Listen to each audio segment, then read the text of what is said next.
Welcome to Parrot Literary Corner. My name is Mutiu Olawuyi. As usual on our daily show on this platform, I have my co-host with me, Dustin Pickering. How are you today, Dustin? Doing wonderful. Looking forward to this. Impressive. In today's program, we have another very talented creative mind with us, Melissa.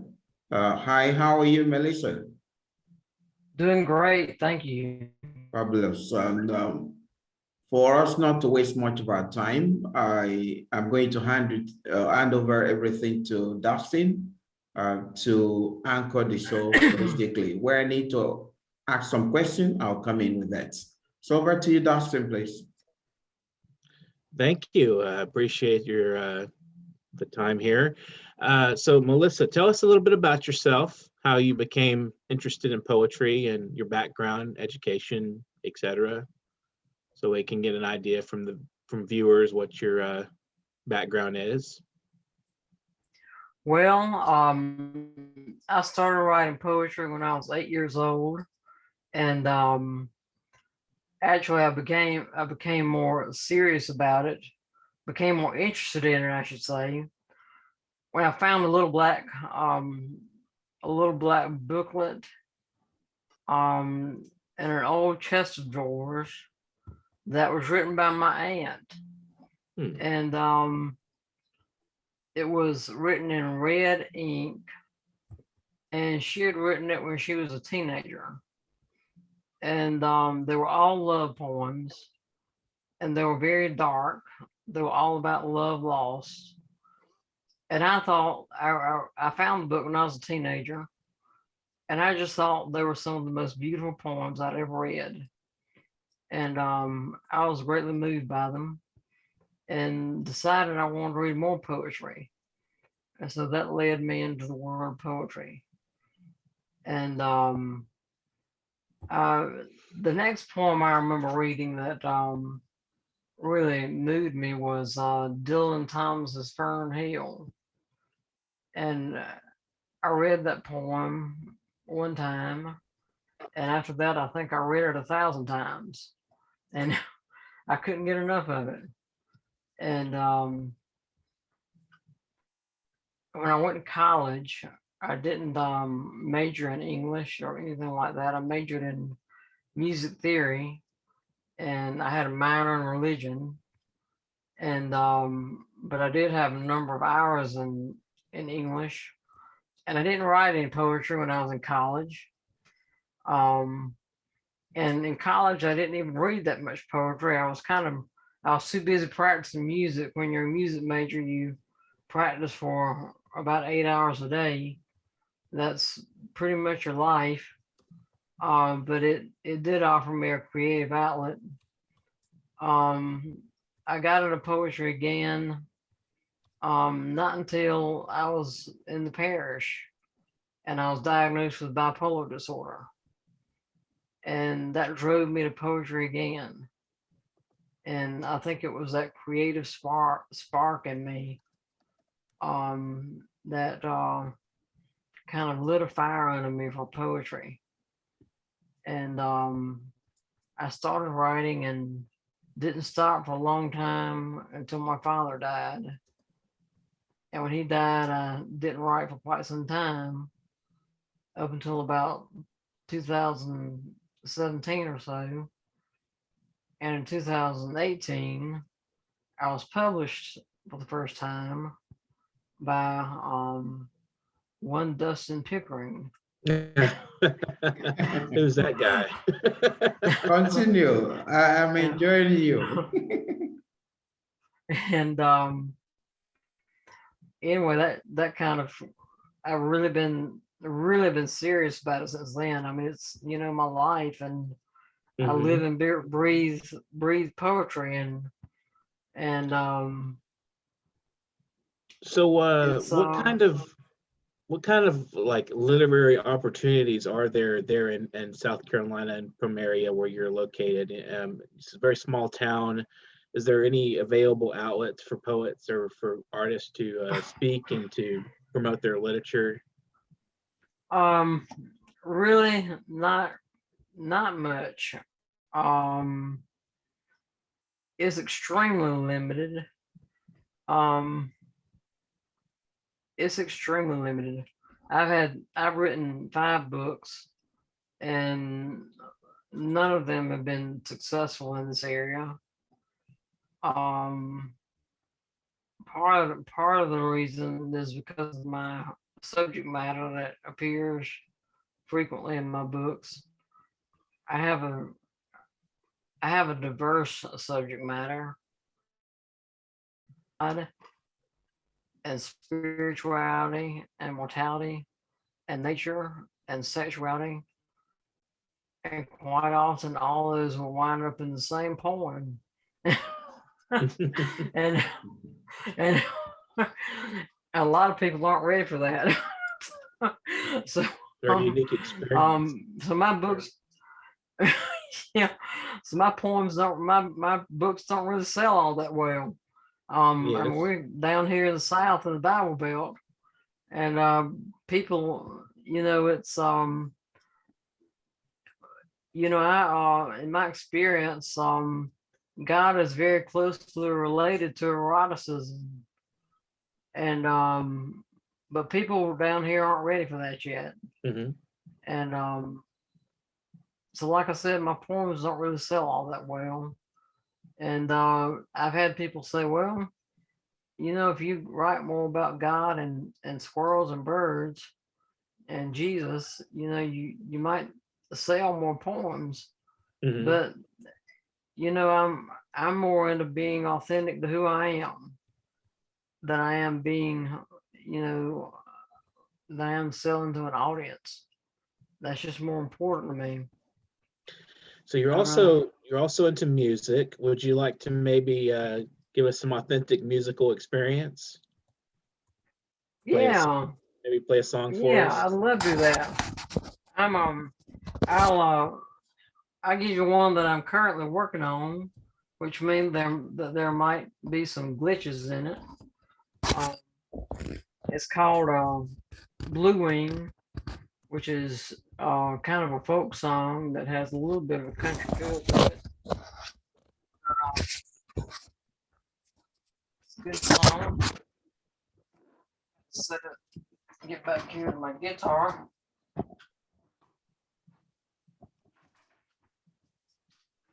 While she's setting the herself preparing for our viewers who are joining us for the first time, we're with Melissa, a very unique poet that combines performance with the rhythm aspect of poetry. So please keep flowing with us as we keep bringing unique-minded people like Melissa. Our first work was published by our publisher anyway, my co-host here. And since then, she has been very active. Writers must support writers. We must give voice to one another. And that's why we have the literary corner, the Parrot literary corner. All right, Melissa is on now. You had a blue wing tattooed on your shoulder. Might have been a bluebird, I don't know. You guess on drum, talk about Alaska. Salmon boats, 45 below. You got that wing gel, Walla Walla. The cellmate there was named Little Willie John. Willie was once great blues singer. Wing Willie wrote about the song. Well, it's dark in here, can't see the sky. And I look at this blue wing, I close my eyes. When I fly away beyond these walls, up above the clouds,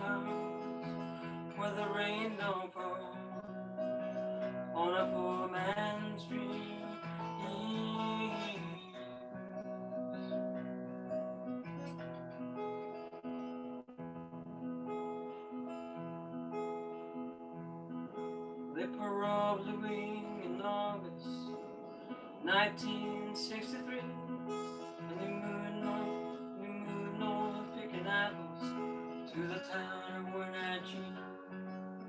When I finally caught her in the rundown trailer park on the south side of Seattle, where the days were gray and dark, and he dreamt the vision where the salmon still ran free, and his fathers crossed that wild old Bering Sea, and the land belonged to everyone, and their old songs yet to sing, and they're broken down in a cheap hotel with a tattooed prison ring, and it's dark in here, can't see the sky. But I look at this blue ring and I close my eyes and I fly away beyond these walls, up above the clouds, where the rain don't fall on a poor man's dream.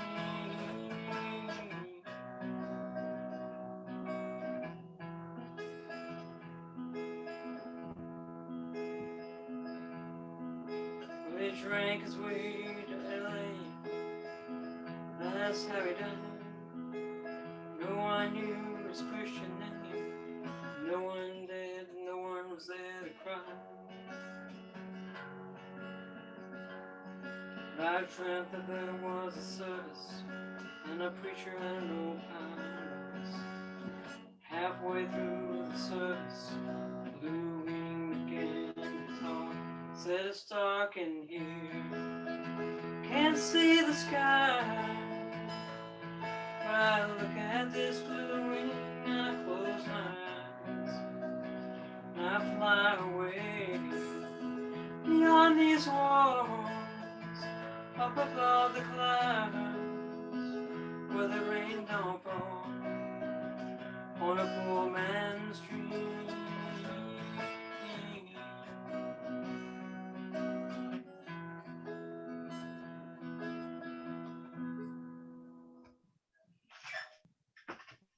Beautiful. Enjoyed That's that. very impressive. I love every Excellent. lyrics, and it's so it makes you to feel calm. You know, as you're listening, you get the message. That's very fantastic. Thank you for that She has a presentation. Patreon. I'm gonna do a plug for her. She has a Patreon, Native Noise. It's her Patreon. So if anybody out there is listening and enjoying the program, just check out Native Noise Patreon and sign up. And $5 for a month. You can get some free access or get some access to some interesting music and poetry from Melissa Chappell. So we're going to continue now, moving on with the discussion. So we talked about literature in the small town, and we talked about how you came to poetry. So what is your daily writing process like? Or if you do write daily, how do you feel compelled to write? I do try to write daily, and usually, much to the dismay of my therapist, it's late at night. That's when I usually feel my compulsion to write. I usually have to have music to write. I don't know how the choice comes about, but I usually choose a piece of music, and then I sit down, and I don't know, I can't explain how it happens, but something forms in my mind. An idea about something, or sometimes it's a feeling that comes from very deep within, that I have to give some voice to. Right. And sometimes it's a struggle to try to give give a shape to that in words. And so those are just some of the ways that I create poetry. And sometimes it's somewhere in between. Most of the time it comes from something within, Right. that I have to, find a way to give shape to in words. And is there any particular, go ahead. do you find that when you're writing and in general your body of work, is there a particular or maybe several messages that you're conveying in your literature? Yeah, there are. One major theme in my literature is that of nature. That shows up a lot in my literature. And I think the meaning of it has evolved over the years. Mm-hmm. I think it has become, I'm kind of thinking of this for the first time, it's kind of moved from the personal to the universal. When I first began to write about nature, it was kind of in a personal sense as to what it meant for me personally. But as I continue to write about it, it becomes something more on a level of, we need to be concerned about this on a more universal level. Right. That nature is something that's crucial to our survival as a race, as a human race. Are there any writers specifically that have developed that sentiment in your own consciousness, or is it natural to you, you think, or? I think in part it's natural to me, but I think that it was nurtured by Walt Whitman. It was my earliest influence in that arena. Mm-hmm. And I think that John Muir, okay, and Henry David Thoreau. But I would say that Walt Whitman was an influence in a lot of ways. Walt Whitman really, for me, coalesced nature with eroticism. Mm-hmm. For me. And a lot of times in my poetry, you'll find nature intertwined with eroticism. Right. And so when you first a lot read, of that I owe Walt Whitman. When you first read Whitman, when you first were introduced to his poetry, did you immediately connect with that, or is that something that came to you as you read more? Do you think that developed out of your appreciation for poetry and reading Whitman? I think that I wouldn't have been able to articulate it, but I think I had an innate sense of it. Mm-hmm. When I read it in my late teenage years, and I think that's what attracted me to it. Mm-hmm. Just like I had an attraction to the works of Elizabeth Barrett Browning. Right. I've always had that side to me, that very sensual side. My father was a very sensual person, and I hung out with him a lot. And he was a woodsman, and he was very sensual about wood. If that makes any sense whatsoever. I can remember going out to his shop and he had this piece of poplar, and he was caressing the piece of poplar, and I don't know if you know anything about poplar, but it's a very soft, almost velvety wood, and he said, Melissa, feel this, feel this, and I felt it, and it felt wonderful. It was, the soft kind of velvety wood, and he would take me in the woods and want me to help him bind the kindling, and he would tell me to reach into the stump holes and find the kindling, and he would say, now smell that, now smell it, and it had the most wonderful aroma. And he would we would chop wood, and he would want me to smell the wood, and and he was a person of the senses.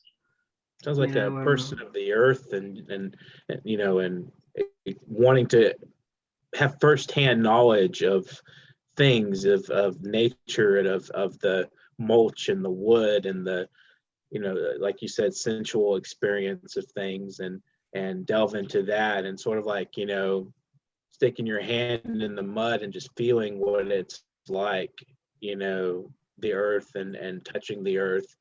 And I think that's very sensual and powerful. And I find it very interesting that you found that sort of confirmed in Whitman. Were there any other writers as you moved later on in your poetry writing? Were there some other writers that sort of nurtured the erotic sense as much as the nature and environmentalist edge to you? I think now I'm drawing a blank. When I read as far as nature was concerned, this may seem kind of odd, but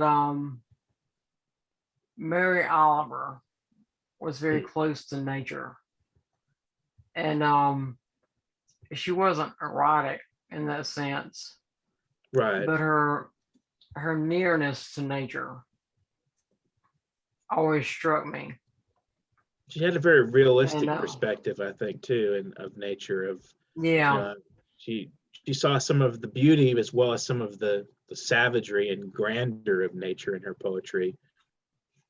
Right, and the same thing can be said for Wendell Berry, who is really my all-time favorite poet, and he can sometimes, if you read him really carefully, you can sometimes find a little bit of eroticism in his writing, and I love Wendell Berry. He's at the top of my list, and he's just the patriarch of nature writing, I think, and I've read a lot of him. Would you like to read something of your own and something of your own poetry so we can get a sample of your ideas and what you have to say? Yeah, I'd love to. Both of these are love poems. Lost Love and The Promise of Love. This first one is called In the Hold of Springtime Bliss.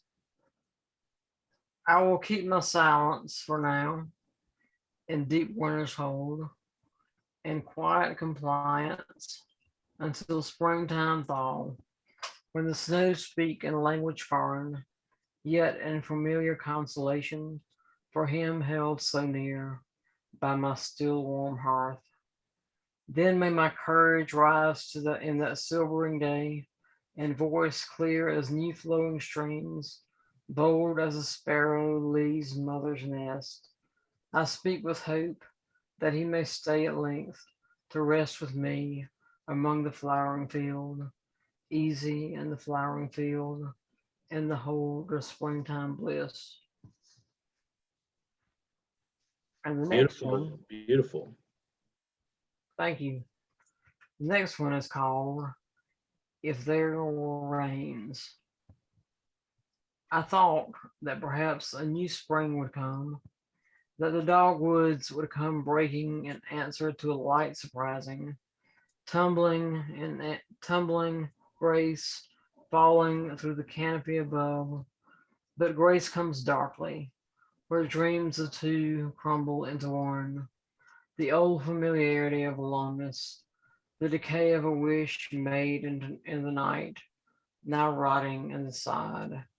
Even silence goes unanswered. I grow weary of the empty screen. I would rather search the star-strewn sky, where I know a greater scene, that against the black tinseled screen, things are exploding and imploding, burning and turning and giving way and taking in. I would rather walk among the trees that live and die and are born again after great toil and strife, for this is the way of things living. I would rather live among those who give so generously with words that root themselves in good soil and create again life for the everlasting. I would rather live this way than cling to a wing of a dream, gossamer as mist, that I cannot hold in my wanting hand, or with a heart which in quiet waits of good earth, in readiness to welcome the rains soft, if there were rains. Very There's so impressive. much I, beautiful. There's I kind would of love if she can just give us a little bit information about that poem. What inspired you to write it? um, a failing internet romance. Well, it reads like a almost prayer, like almost like a litany. Do you find that your background as a pastor has any effect on your writing, or any of your theological ideas maybe play into your poetry somehow? I'm sure that it does. I'm sure that it does. Excuse me, my eyes are burning. I'm sure that it does. That part of my life, Dustin, is so ingrained in me that Mm. it's inextricable, and I know that it plays a part, and I know that my music plays a part because Mm-hmm. I think that at least it's my opinion. You may disagree that usually my lines are rather long and kind of lyrical, Mm-hmm. and I think that my music plays a part in that, and I think that that my prayer life plays a part in that, and I think that that's probably not a very popular thing in today's poetry world. Right. So Sort of a but conventional, I am. with a little bit of an eco-poetics going on, and of course you have the erotic and the sensual. Speaking of sensual, are there any, I don't know, say foods that you find associated with poetry, or sensations specifically, or anything interesting about, do you maybe sit down and have some tea when you go to write? Well, actually, my favorite snack food while I eat poetry is Snyder's Snyder's dark sourdough pretzels with Inspiration brand a sweet bourbon mustard. Sounds delicious. So you sit down with a pretzel, it's like twisted up, like a poem itself, in a way. There's like a metaphor. Yep, that's right. Yeah, that's That's very right. And also interesting. and also pretzels kind of crumble everywhere like poems do sometimes. There you go. And and so so anyway, In your poetry, do you ever find that you feel like you're mourning for the world in a way when you talk about sensuality, nature? Of course, the last poem, it had a very cosmic feel, but also a very earthly feel. And so do you feel like, in a way, seeing the devastation of nature brings out a very sad but deep sentiment in you? Yeah, I do. I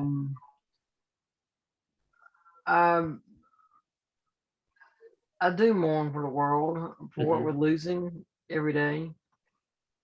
And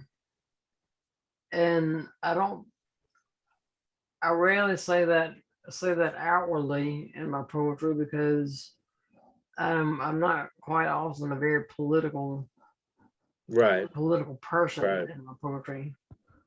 But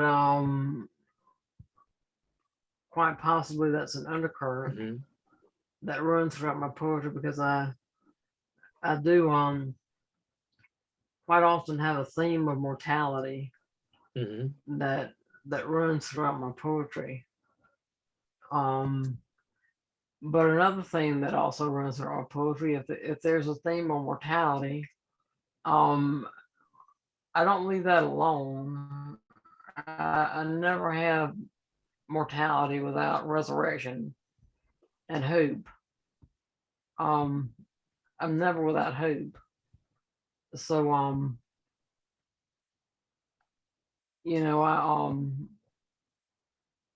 I don't think I'll ever leave the theme of mourning simply with just mourning.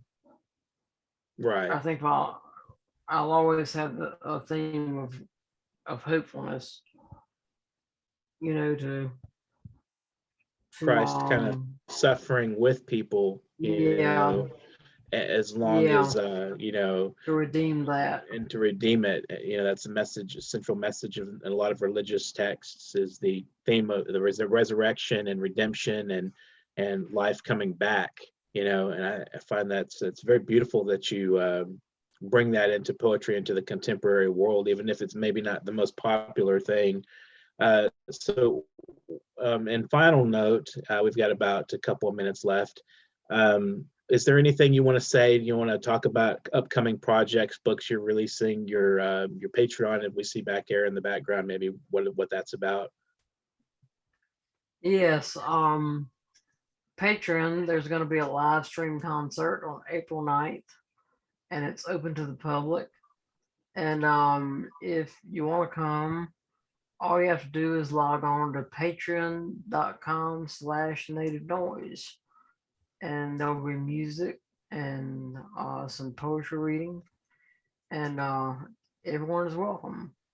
And I've got a new book coming out called For the Next Earth, and I'm not sure when it'll be out. Hopefully in the next several months. So keep an eye out for that. And I appreciate y'all having me on the show tonight. Oh, we'd love to have you. I definitely enjoyed talking with you. Would you like to maybe play another song, or give that a shot if you have the willpower? Yeah, let me see what I've got here. Maybe even do a cappella. We're technically rounding up the show gradually, and now we have our guest again, who is going to round up the show with us with a very powerful musical presentation. If you notice at the initial stage of the show today, we had very calm and melodious presentation. We want to round it up again with this.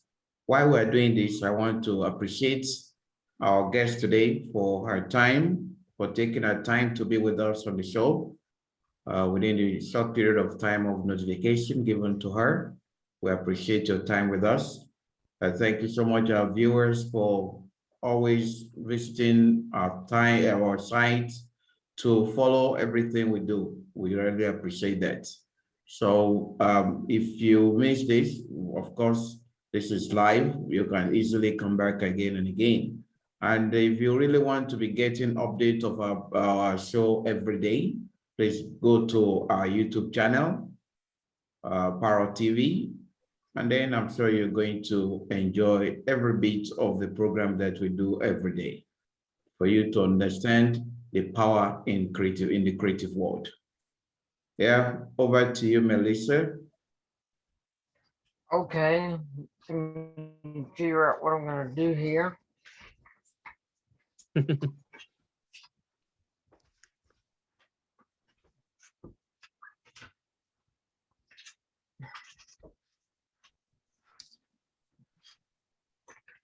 I'm gonna get these headphones off.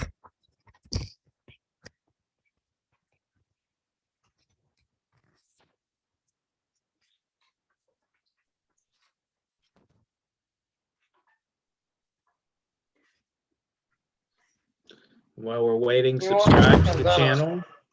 Just give us a subscription. gonna Just click be, the subscribe. Daring and try to do Olawuyi again. Sometimes I do that real well, and sometimes I blow it.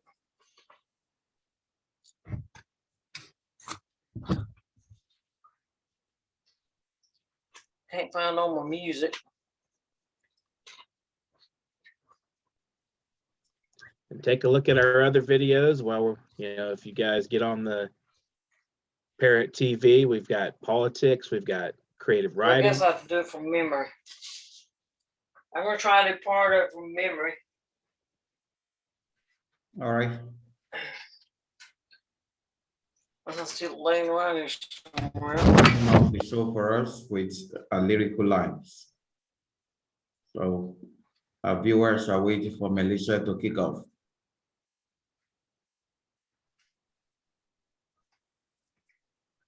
I may be a fool for doing this.